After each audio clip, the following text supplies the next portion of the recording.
कप्तान अब एक ऐसी प्लानिंग कर रहा है। 25 मई को हमने जब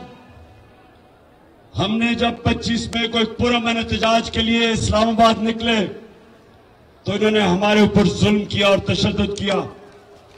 इन्होंने लोगों को जेलों में डाला, औरतें, बच्चे, फैमिलीज के ऊपर शेलिंग की। इन्होंने रात के 2-2 बजे तक, रात के अंधेरे में घरों के अंदर घुस गए। पंजाब में हमारे वर्कर्स को पकड़ के ले गए, ख्वातीन को, बच्चों को डराया।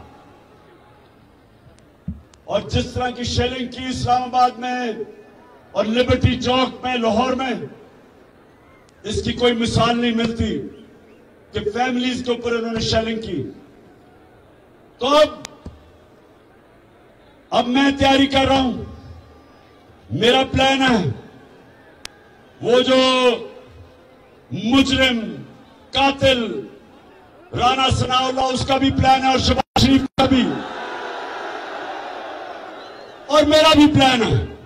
और इंशाल्लाह आप ये देखेंगे कि ये जो अब हमारी वारदात होगी इस्लामाबाद पे, ये आखिरी होगी और फैसला कुन होगी।